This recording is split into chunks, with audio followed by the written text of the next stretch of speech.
Welcome back once again my dear students. आज हम लोग डायमेंशन प्रॉब्लम्स कर रहे हैं।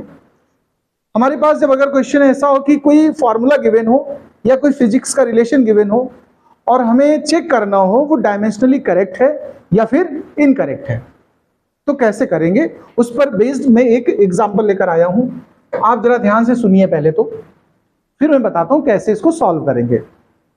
हमारे पास एक रिलेशन गिवन है, देखो V is equal to pi P R 4/8 eta L. इस सिंबल को क्या पढ़ते हैं, ध्यान रखना, ईटा पढ़ेंगे। क्या पढ़ेंगे भाई?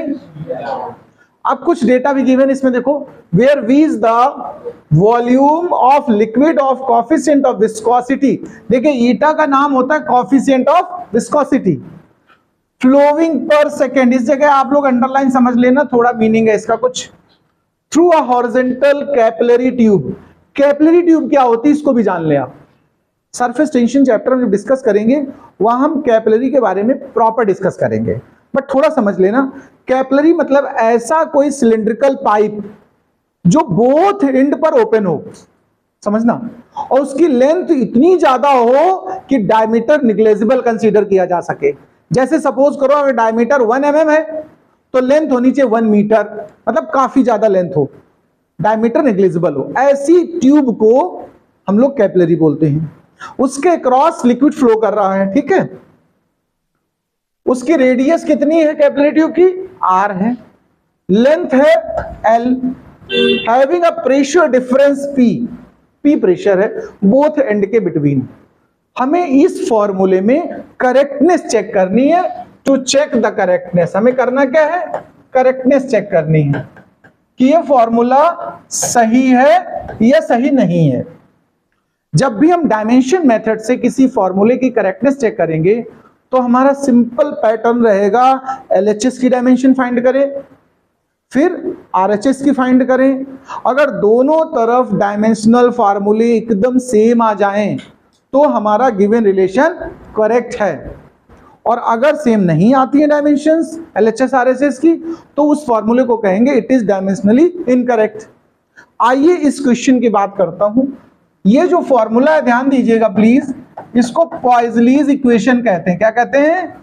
पॉइजली एक साइंटिस्ट थे, उनके नाम पर उन्होंने इसको डिराइव किया, इसलिए पॉइजली इक्वेशन कहते हैं। एक वर्ड यहां पर ध्यान दीजिए छुपा हुआ है, बहुत आराम से सुनना। यहां आया V को बोला वॉल्यूम, क्या बोला है, और आगे लेकिन बोल दिया पर सेकंड। यहां V क्या है, ध्यान से इसी बात पे गौर करनी है, यही आपको समझना, नहीं तो क्वेश्चन गलत हो जाएगा अगर आप इसको नहीं जान पाएंगे। ये V जो है ये केवल वॉल्यूम नहीं है। हियर ध्यान से समझना please, V is the volume पर सेकेंड है। इस बात पे गौर कर लीजिए, क्वेश्चन को कम से कम 2-3 बार पढ़िए, अपने आप समझ जाएंगे V को बोला गया है वॉल्यूम पर सेकेंड। ओके, तो इसकी जो डायमेंशनल फॉर्मूला होगी तो पता क्या होगी? वॉल्यूम की क्या होती है? L3। अब पर सेकेंड है, पर मतलब डिवाइड में, तो अपान में टाइम हुआ, तो वो जब V होगा तो इसका डायमेंशनल फार्मूला आप क्या बनाएंगे बताओ? L3 T inverse. अब हम लोग करेक्टनेस चेक करने जा रहे हैं, तो सबसे पहले हम लिखेंगे dimensional formula of LHS। LHS में मैंने पहले आपको निकाल के सिखाया, क्या निकला है वॉल्यूम पर सेकंड का? L3 T inverse. क्या इतना समझ में आ गया होगा? मुझे लग रहा है हमने LHS का निकाला, LHS में गिवन V था। मोस्टली स्टूडेंट्स क्या कर देते हैं, इसको वॉल्यूम समझ लेते हैं सीधा, और इसकी डायमेंशन क्या लिखते हैं? L3, जबकि है क्या? वॉल्यूम पर सेकेंड। यानी हमें इसकी डायमेंशन क्या लिखनी चाहिए? L3/T। आइए RHS को उठाते हैं। अब हम लोग डायमेंशन ऑफ RHS पे आते हैं। RHS में हमारे पास क्या क्या है, देखो, पाई है, P है, R4 है, 8 ईटा और L है। चलो सुनो जरा भाई, देखो दो चीजें यहां पर नंबर्स हैं, इनको तो आप सीधा सीधा लीव कर दोगे। पाई भी नंबर है 22/7, इट हैव नो डायमेंशन। 8 भी नंबर है, इनको हटा दो। अब हमारे पास बचा क्या, देखो, हमें किसकी किसकी डायमेंशन पता होनी चाहिए? प्रेशर की, रेडियस की, कोएफिशिएंट ऑफ विस्कोसिटी की और लेंथ की। प्रेशर की हम लोग निकालते हैं फोर्स बाई एरिया से, आपको लर्न है तो बहुत अच्छी बात है, नहीं भी तो आप निकाल सकते हो। फोर्स का होता है ml(T-2) और एरिया का होता है L2। तो देखो एक L कैंसिल हुआ, ml इनवर्स T-2। जहां प्रेशर का इस्तेमाल होना है वहां पर हम लोग क्या यूज करेंगे, ml इनवर्स T-2। रेडियस को मीटर में लेते हैं तो इसका डायमेंशनल फॉर्मूला क्या होगा, L। कोएफिशिएंट ऑफ विस्कोसिटी का डायमेंशनल फॉर्मूला मोस्ट इंपॉर्टेंट है, अलग से भी पूछा जाता है। मैंने वैसे आपसे कहा था इसको लर्न कर लो, ml inverse T inverse.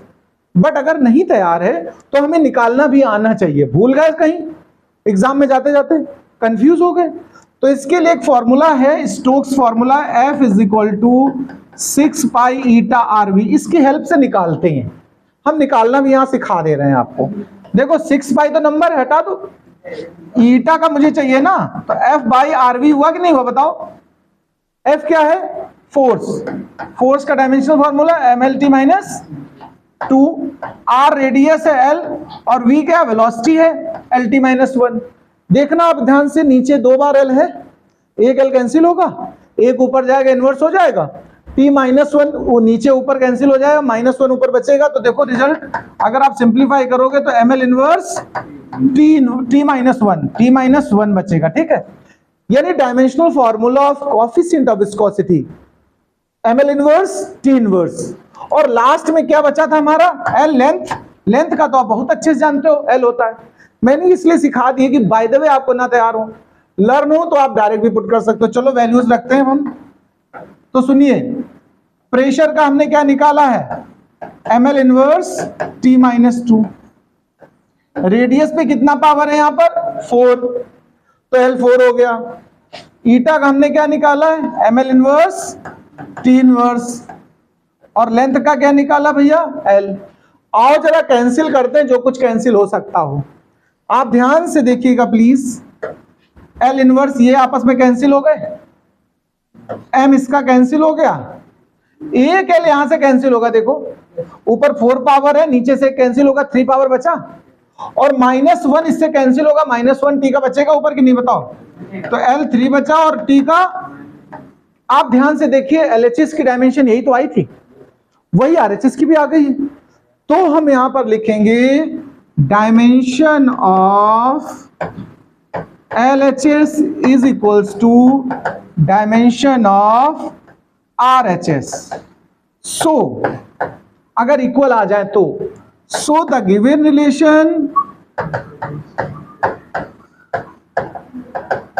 Is dimensionally correct. हम इसको क्या लिखेंगे, डायमेंशनली करेक्ट। आप लोग करेंगे क्या, कैसे नोट करेंगे इसको समझ ले। ये तो इस सीक्वेंस में पूरा नोट कर लीजिएगा, और ये आप साइड में रफली नोट कर लीजिएगा, इस डेटा की नीड आपको कभी भी पड़ सकती है। चलो नोट कर लो भाई।